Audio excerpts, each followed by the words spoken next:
Olha o que acaba de surgir sobre a possível volta de Lucas Paquetá ao Flamengo, e a reação dele está dando o que falar. O torcedor foi pego de surpresa quando Fabrício Romano revelou que o Flamengo já tem um acordo engatilhado com Paquetá, que vê com bons olhos o retorno ao clube onde tudo começou. Mas calma, ainda tem um obstáculo gigante no caminho. O West Ham já bateu o martelo, só libera o meia por 307 milhões de reais e apenas no meio do ano. Ou seja, o Flamengo quer, o jogador quer, mas a negociação ainda depende dos ingleses. Foi aí que Paquetá chamou ainda mais atenção.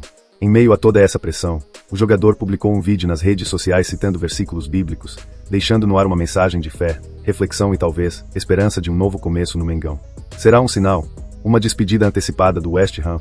Ou apenas um recado para a torcida rubro-negra que sonha com esse retorno? Agora, vamos acompanhar o vídeo e entender o que Paquetá quis dizer com essa mensagem. 2 Coríntios 5,7 diz assim: porque vivemos por fé, e não pelo que vemos. Bom, a fé se sobrepõe às circunstâncias. As circunstâncias podem nos apresentar desafios, mas a fé nos incentiva a confiar em Deus e a perseverar, ao invés de recuar diante da adversidade. Nos últimos 2 anos da minha vida, eu vivi o maior deserto da minha história até aqui. Medo, angústia, sofrimento, foram alguns dos sentimentos que me cercaram durante esse período. Mas eu não aceitei que esse medo roubasse a minha fé.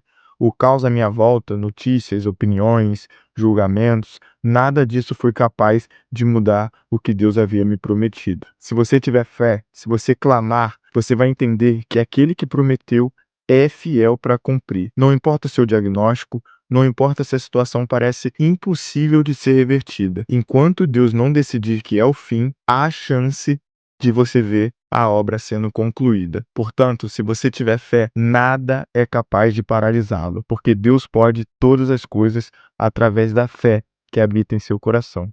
Amém?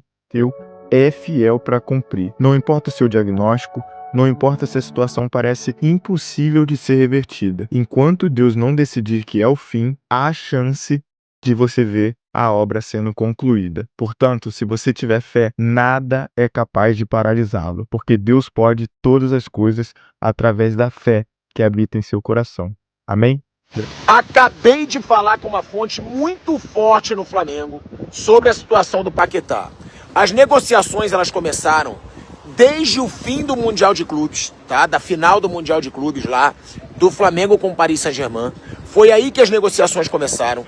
O departamento de futebol do Flamengo já teve algumas reuniões com os donos do West Ham, tá?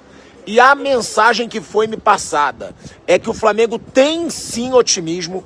E por quê? Porque o Paquetá está se esforçando muito para voltar ao Flamengo. A informação é de que seria impossível a negociação se o Paquetá não tivesse com tanta vontade. O Paquetá está fazendo muito esforço diante dos donos do West Ham, pedindo para sair, dizendo que ele quer voltar para o Flamengo. E por isso o Flamengo tem muito otimismo. Essa é a notícia. O Flamengo tem um teto ali que chega a 40 milhões de euros. Paparazzo Rubro-Negro, que é meu amigo, trouxe a informação que o West Ham já poderia aceitar até 43 milhões de euros, então está chegando perto de um teto do Flamengo. E a notícia é, o Flamengo está sim otimista, dentro do futebol do Flamengo, tem muita esperança, e a resposta é de que é impressionante a vontade do Paquetá de voltar.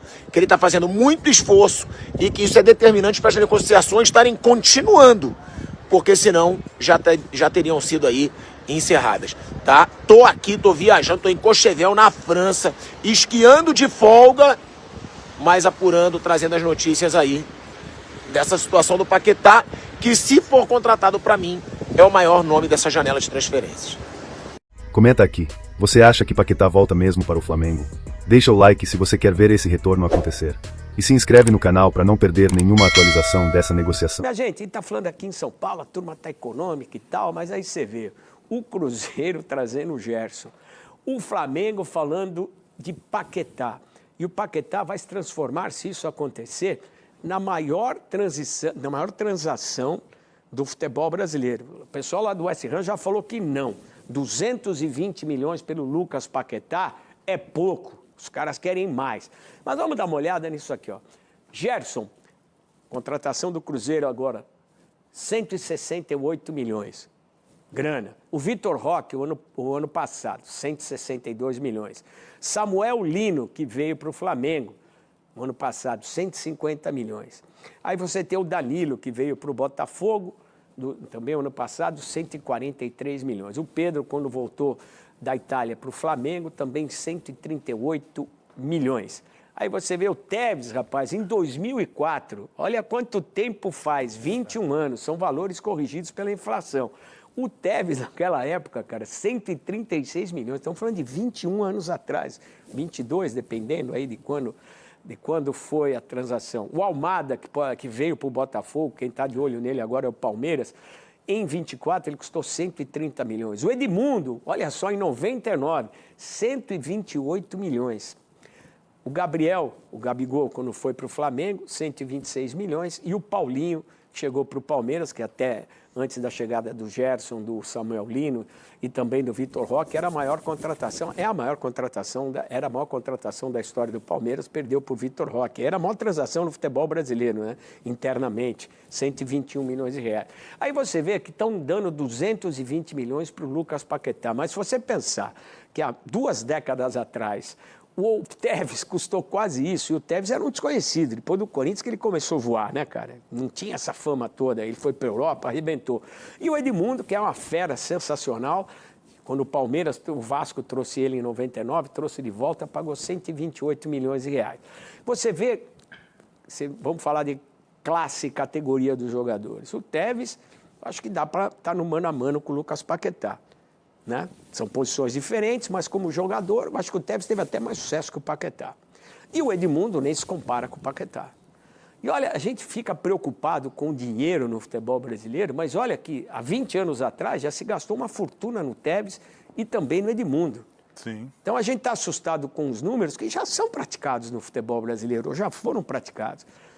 É muita grana. E se você pensar o que a gente está vendo de Gerson, Danilo, Pedro e tal, a gente não está falando em muito dinheiro no futebol brasileiro. Acho que a gente está falando mais em escassez de dinheiro, né? Quando alguém faz uma negociação que chama a atenção, como a do Gerson, 168 milhões, ela não é novidade no futebol brasileiro, ela já foi praticada em outras situações. Mas você vê que as maiores transações, Fernandinho, desculpa, não, por favor. 24, 25 e agora 26, né? Porque mudou o mercado do futebol brasileiro, né?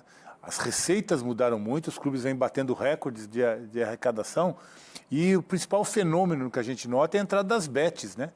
Que mudou realmente o mercado do futebol e a gente vê que essas grandes transações foram feitas nesse período aí, ó, 24 para cá, que os grandes jogadores, teve uma ou outra lá atrás, que você está lembrando aí do Tevez, do Edmundo. E, consequentemente, são 2 times que estão com a corda no pescoço financeira, no Corinthians. Mas agora, e no Vasco, que a gente está vendo o movimento, e principalmente o Flamengo falando... Que promete agitar o futebol brasileiro.